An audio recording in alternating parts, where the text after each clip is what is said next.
Kalian lagi bahas apa sih? Ini lagi bahas alur penyusunan laporan keuangan pemerintah pusat. Emang penyusunan apa-apa ini gimana? Gini. Jadi alur penyusunan laporan keuangan pemerintah pusat itu di dalamnya itu ada sistem akuntansi SAI di bagian pertama. Terus di bawahnya ada sistem akuntansi atau sistem akuntansi bendahara umum negara. Lalu ada DPR, Presiden, sama BPK. Jadi yang pertama itu sistem akuntansi instansi atau SAI. Nah ini tuh menteri atau pimpinan lembaganya sebagai pengguna anggaran atau barang. Jadi mereka tuh yang menggunakan anggarannya. Di sini ada satker. Satker itu satuan kerja. Nah satuan kerja itu contohnya kayak BPJS Ketenagakerjaan, BPJS Kesehatan, sama Disduk Capil. Lalu ada Satker BLU. Satker BLU itu sama kayak Satker pada umumnya. Cuman dia itu punya pemerintahan, tujuannya non-profit. Tapi kalau misalkan ngambil keuntungan juga boleh, nggak apa-apa. Non-profit itu kayak dia tuh nggak ngambil keuntungan. Nah contohnya itu kayak universitas yang ada di Indonesia. Contohnya kayak Universitas Negeri Yogyakarta, Universitas Negeri Jakarta, UNES, Unsur. Terus ada BS sama BL. BS itu belanja subsidi. Belanja subsidi itu kayak dapat bantuan gitu.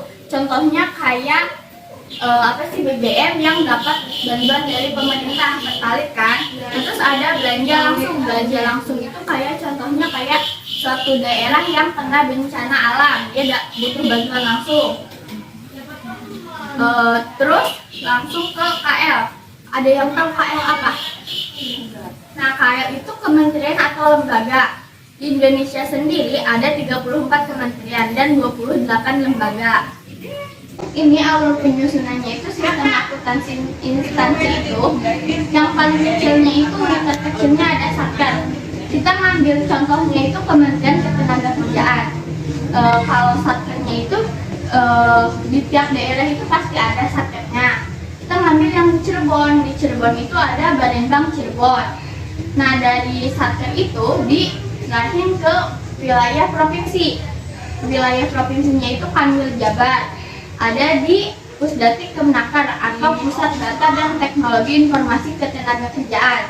Habis dari Kanwil diserahin lagi ke eselon 1. Eselon 1-nya itu di Barenbang, Badan Perencanaan dan Pengembangan Ketenagakerjaan. Habis dari situ ke KL. KL-nya itu Kementerian Ketenagakerjaan.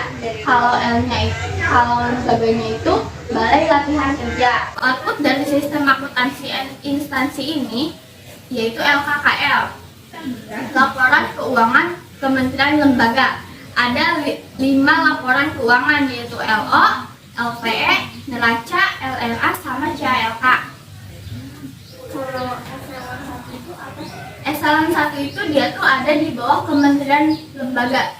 Jadi dia tuh bertanggung jawabnya nanti tuh ke Kementerian Lembaga. Setelah itu ada sistem akuntansi bendahara umum negara atau yang biasa disebut dengan SAPUN, yang dimana Menteri Keuangannya berperan sebagai bendahara umum negara yang mengelola APBN. Nah, yang pertama itu di sini ada KPPN.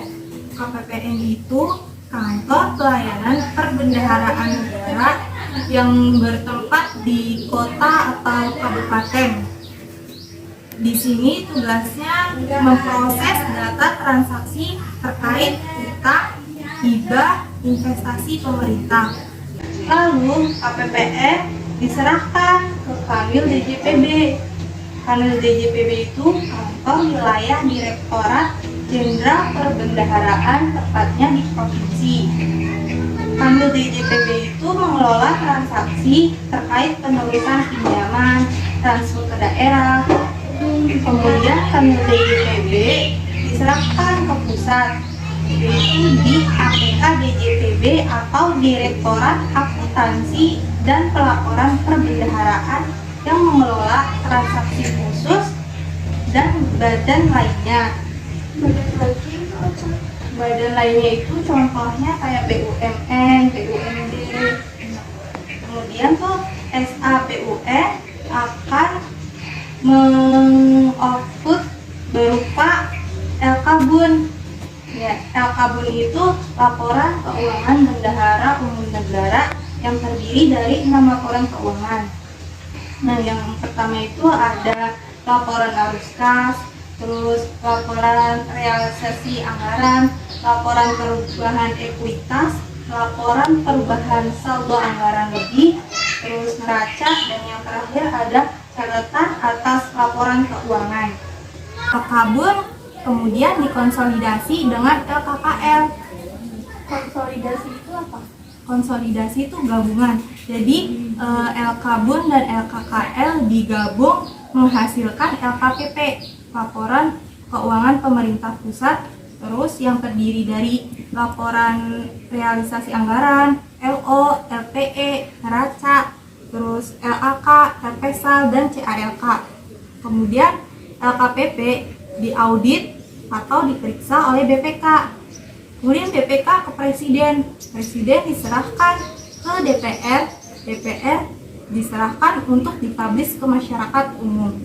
Ini ada tambahan nih, kan tadi Presiden nyerahin ke DPR. Nah, si Presiden itu punya batas waktu buat nyerahin ke DPR-nya. Batas waktunya itu 6 bulan setelah masa tahun anggaran berakhir.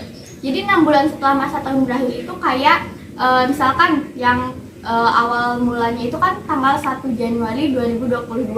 Nanti berakhirnya itu tanggal 31 Desember 2022. Nah, 6 tahun berakhir itu kayak akhirnya kan tanggal 31 kan, tinggal 31 Desember. Nanti akhirnya itu 6 bulan setelah tanggal 31 Desember, berarti tanggal 31 Juni 2023 itu batas waktu Presiden buat nyerahin ke DPR. Oh, jadi alur penyusunan laporan keuangan pemerintahan pusat itu di dalamnya ada sistem akuntansi instansi atau SAI. Yang pertama ada Satgas, Satuan Kerja, contohnya BPJS Kesehatan atau BPJS Ketenagakerjaan. Yang kedua ada di Satgas BLU, contohnya UNY dan UNJ. Yang ketiga ada BS dan DL. BS contohnya BBM Pertalite dan DL itu contohnya korban bencana alam. Unit terkecil ada Satgas, Satgas Satuan Kerja, contohnya Satker yang ada di Cirebon itu ada di Barengbang Cirebon. Nah, hasilnya itu diserahkan ke wilayah atau provinsi. Contohnya ada di Pusdatik Kemenaker, diserahkan ke Eselon 1. Contohnya di Barengbang, diserahkan kembali ke KL, Kementerian Ketenagakerjaan, lembaganya Balai Latihan Kerja. Hasilnya ada LKKL yang terdiri LO, LPE, neraca, LRA, dan CALK. Selanjutnya ada sistem akuntansi bendahara umum negara yang mengolah ada APBN. Yang pertama ada KPPN yang bertempat di kabupaten atau kota yang diserahkan ke Kanwil DCPB yang di tempat di provinsi, diserahkan kembali ke APK DCPB yang di tempat di pusat, yang menghasilkan LK-BUN yang terdiri laporan arus kas, lapor LRA, LPE, LPSAL, neraca, dan CALK yang dikonsolidasikan dengan LKKL yang menghasilkan LKPP, yaitu LRA, LO, LPE, neraca, LAK, LPSAL, dan CALK yang diserahkan atau diperiksa ke BPK. BPK diserahkan ke Presiden, Presiden diserahkan ke DPR. Lalu yang terakhir DPR untuk dipublish ke masyarakat umum.